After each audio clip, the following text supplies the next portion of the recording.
ইয়া আইয়ুহাল্লাযীনা আমানু, আল্লাহ তাআলা গোটা পৃথিবীর ঈমানদারদেরকে সম্বোধন করে বলেন, ইয়া আইয়ুহাল্লাযীনা আমানু, হে ঈমানদাররা, ইত্তাকুল্লাহ, আল্লাহকে ভয় করো।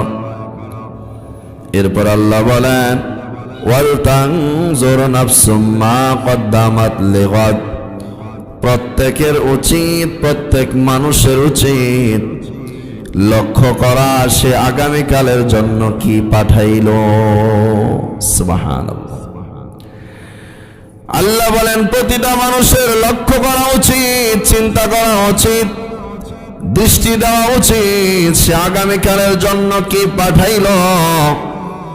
একটু চিন্তা করা প্রতিটা মানুষের উচিত, চিন্তা করা। এখানে আগামীকাল বলতে কোন সময়ের কথা? কিয়ামত। কি কিয়ামত? পরকালীন জীবন। লিগাদ, আগামীকাল বলতে এখানে কিয়ামতের কথা বলছেন।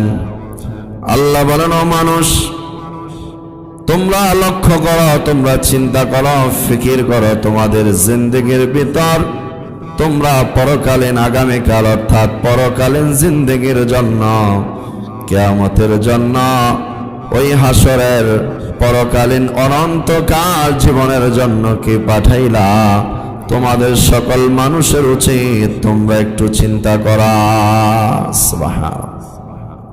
দরকার আছে না? কি পাঠাইলাম? 50 বছর 60 বছর হায়াত পাইলাম, কি পাঠাইলাম আল্লাহ তাআলার কাছে? আমি কি আসলে ওগুলা দ্বারা অনন্তকাল চলতে পারবো কিনা?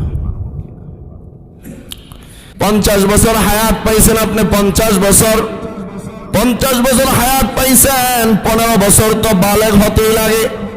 15 বছর বাদ দেন, 15 বছর বাদ দিলে বাকি থাকে 35 বছর, ঠিক কিনা? যদি আপনার বয়স 60 বছর হয়, 15 বছর বাদ দিলে 45 বছর, ঠিক কিনা? তাহলে এবার চিন্তা করেন, আমাদের জিন্দেগির একটু হায়াত মিলায়া দেখেন। আমার 15 বছর, আমার যদি 50 বছর হয়, 15 বছর বালেগ হতে লাগে ওগুলা বাদ, আর বাকি 35 বছর যদি 60 বছর আপনার হয়, তাহলে 15 বছর বালেগ হতে লাগে, বাকি 45 বছর। এবার হিসাব করেন, আপনার এই 45 বছর বা 35 বছরের জিন্দেগির ভিতর আপনি কি করলেন? এই 45 বছর জিন্দেগির ভিতর আপনি কোন আমল কইরা পরকালে পাঠাইলেন? অনেক সময় দেখবেন হিসাব করলেন, নিজের হিসাবটা নিজে করলে দেখবেন আমার 35 বছর 50 বছর হায়াতে 5 বছরও আল্লাহর অনুগত্য করি নাই, ঠিক না? আল্লাহ বলেন, বান্দা শোনো, তোমাদেরকে এটাই বলছি, তোমার হিসাবটা মিলাও। তোমার 50 বছর হায়াত দিলে ওটাও মিলাও, তোমার 60 বছর হায়াত দিলে ওটাও মিলাও। মিলে দেখো বালেগ হওয়ার পর থেকে তোমার ওই বাকি যেই জীবনটা দিলাম, ওই জীবনে তুমি কয় বছর হায়াতের ভিতর ইবাদত করলা, আর পরকালীন জিন্দেগির জন্য কি পাঠাইলা।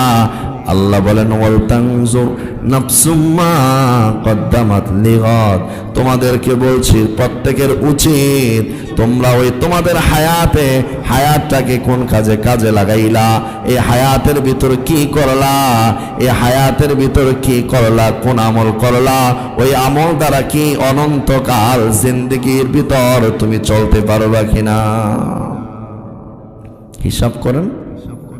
হিসাবটা করেন যাদের 60 বছর 70 বছর হয়েছে, 15 বছর থেকে বাদ দেন, দেখেন না কতটুকু কাটাইলেন। 1 বছর 2 বছরে ঠিক মতো আমরা ইবাদতে আল্লাহর অনুগত্যে কি করি নাই, কাটাই নাই। আল্লাহ বলেন একটু ফিকির করো, চিন্তা করো, তোমার জিন্দেগির একটু হিসাব মিলাও, দেখো না তোমার আমলগুলা কি, যা করলা এগুলা দ্বারা কি অনন্তকাল জিন্দেগির ভিতর ওগুলা দ্বারা তুমি চলতে পারবা কিনা, কাজে লাগবে কিনা। চিন্তা করা দরকার আছে কি নাই? আছে কি নাই? তো আল্লাহ সুবহানাহু ওয়া তাআলা কথাই বলেন, ইয়া আইয়ুহাল্লাযীনা আমানুত্তাকুল্লাহ, আল্লাহকে ভয় করো।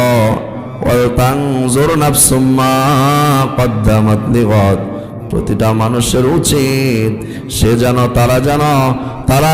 তারা যেন ফিকির করে, তারা যেন লক্ষ্য করে, তারা ওই আখেরাত পরকাল আগামীকাল জিন্দেগির জন্য কি পাঠাইলো। আল্লাহ বলেন ওয়াত্তাকুল্লাহ, আবার বলেন ওয়াত্তাকুল্লাহ, আবার বলেন আল্লাহকে ভয় করো। এই কথাটা দ্বিতীয়বার আল্লাহ আবার বলছেন আমাকে ভয় করো, আল্লাহকে ভয় করো, তাকিদ দিয়েছেন।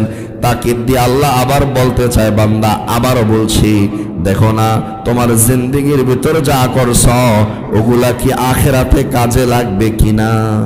সুবহান, ইন্নাল্লাহা খাবীরুম বিমা তা'মালুন, নিশ্চয় আল্লাহ তাআলা তোমাদের সর্ব বিষয়ে জানেন।